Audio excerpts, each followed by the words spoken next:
welcome back to the channel everyone, and I'm in Bradford to pick up the bike. This is the morning of picking it up. It's got about an hour to go, so I'm going to go downstairs in a minute, get myself a taxi. I've just had breakfast. Travelled up yesterday, pretty busy, then again it is the summer holidays. Got ripped off already by British Rail. I don't know if they call themselves British Rail anymore. Ordered a ticket, and then the guy said he couldn't get me seats on the train, and then he reckons he refunded me. Anyway, I've checked my bank statement this morning, it hasn't come through, so I'm going to have to, I've got all the nulls of having to sort that out tomorrow, so I'm not going to worry about that today. So yeah, got my written down my directions to get home. It's pretty straightforward on the way home. So M62 A1M, and I'll probably do a little bit of the M11, and then I'll drop off and go through the A414, go towards Chelmsford into Essex. So I'm going to go that way, so some A roads and B roads, back roads. But the majority of it today is going to be A roads, dual carriageway stuff. So it'd be interesting to see how the bike copes with that and what it feels like. See if it feels a bit underpowered or not. Also, such a plum. I left half my bleeding batteries behind, didn't I? So I'm having to film you guys at the minute on my 8, which I normally have on the helmet. So I've had to switch, put my 9 on here because I've got a spare battery for this one and I haven't got a battery for that one. So I did have 4 batteries for my 8 to record on the way home so I could get stuff, and I've completely cocked it up. So yeah, what a dickhead. So yes, I even wrote a timeline out as well yesterday. I was going to film stuff, get some B-roll on the trains and that, but it was just too busy. And it's gone super hot again. We've had loads of crappy cold weather and rain, and now it's gone super hot again. So yes, I'll see you guys at the other end when we get to where I'm going to, and I'll see you in a minute. So I'm a little bit early, so I might have a look around in a minute. Got some nice bikes out there. So yes, so I'm going to sit down, have a chill, maybe have a cup of tea or something. I hope I'm not in the staff room, and yeah, wait to pick up the bike. So yeah, stand by, we'll be back in a minute.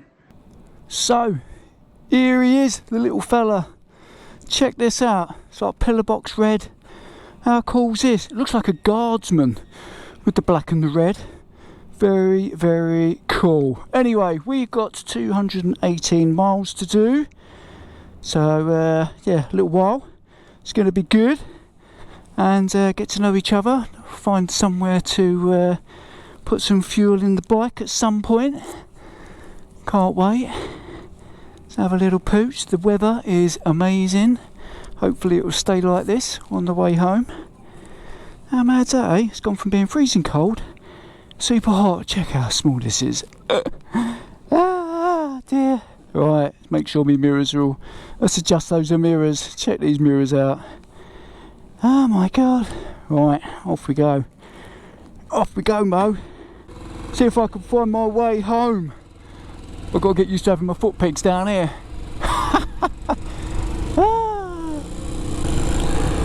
Right, first order of business, let's get some fuel. I've got the sat-nav rabbiting in my ear. I know. Well, let's get some fuel first though. Let's top this bad boy up, because we don't want to be running out of fuel. This is surreal, this is. Right, let's have a look. Petrol. Here we go. Turn right onto... Now this is weird because the fuel cap, you don't put a key in the fuel cap, which is very strange. Not used to that. Here we go. Let's undo this. So we have 218 miles to do. Right, I've just brimmed that, and that is, how much have I put in there? 7.56 litres. Now if I'd done my homework I should have read how big the fuel tank is, but I've not done that. Who said you can't do motorway miles on a Royal Enfield Classic? Look at me, sat in lane 2, cruising at 50 miles an hour. In a 50 average zone. See, UK's so congested now, makes no odds. And to be honest, the bike was a little bit vibey to start off with. However, when you get it in top gear, it's quite manageable really. You can feel it through the pegs slightly and a little bit through the bars, but that's just standard, isn't it? Just it's letting you know that it's alive. it's there underneath you, because when you come to a stop, the engine's that quiet, you don't know that half the time you forget the bleeding thing's running, you think you stalled it. Brakes.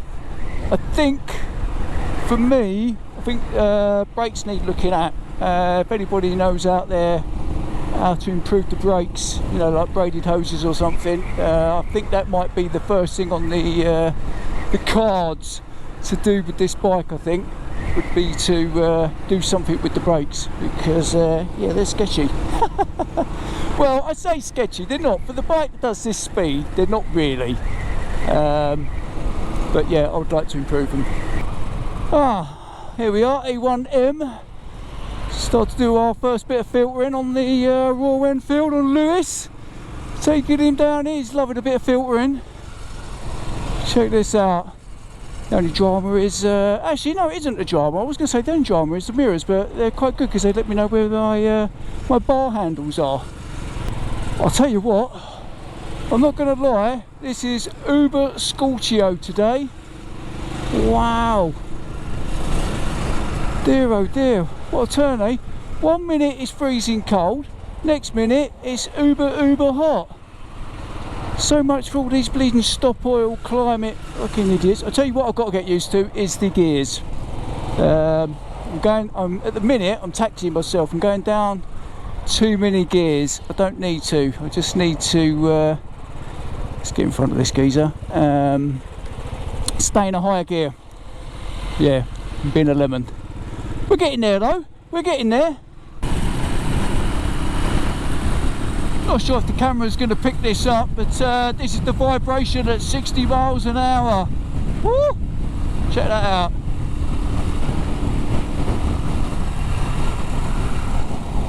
Same with that one as well.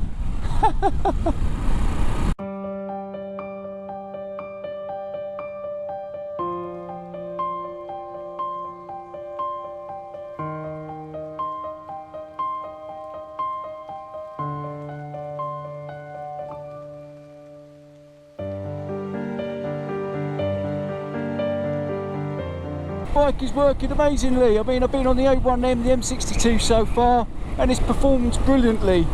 And yeah, we're just having fun, and it's getting super hot. I'm down in Cambridgeshire now, and it is even hotter down here. It is crazy hot. So I just stopped for fuel, and I'm missing, there's a nut missing out of here. Looks like there's one falling out of there, and maybe one falling out of there. I'm not too sure. Or there might have only been one nut in. I need to review my footage when I first picked the bike up. The nuts couldn't have fallen out already, could they? The screws. Ouch! Oh, or maybe they have. Note to Jim, don't touch a red hot, what do you call it, exhaust, because you'll burn your finger. Right, here we go then. This is the A414, a few A roads and a few back roads. Let's get off this motorway. So, can Royal Enfield do it on the motorway? Of course it can. Do you want to do it? No. Any sensible person, us grown adults, would say no. We'll save that for the big tourers. Oh God, there goes my sat nav. Yeah, I know. Thank you. I thought I just muted him. Right. I need to find somewhere to pull over, because I do need to give my backside a rest. It is absolutely caning. Here we go, bus stop. Right, I think I'm going to end this video here. I'm back in Essex. I've only got a little while left to go. I'm going to enjoy these A roads and back roads now. Back to Basildon, back to Las Vegas. Last thoughts then before I set off. Yeah, I'm super happy so far. Yeah, the bikes are vibey. And you're getting them into like the 60s, but that's to be expected, isn't it? 60 miles an hour, you're at its top end. So yeah, I'm gonna leave it there. So while we're looking at this gorgeous machine, if you like the videos, give us a thumbs up. If you haven't already subscribed, smash that red subscribe button. Oh, and as I hit my head on my wing mirror, and if you are a subscriber, hit the notification bell. That way, every time this idiot uploads a video, you will get notified. And that, my friends, is Jim Diesel out.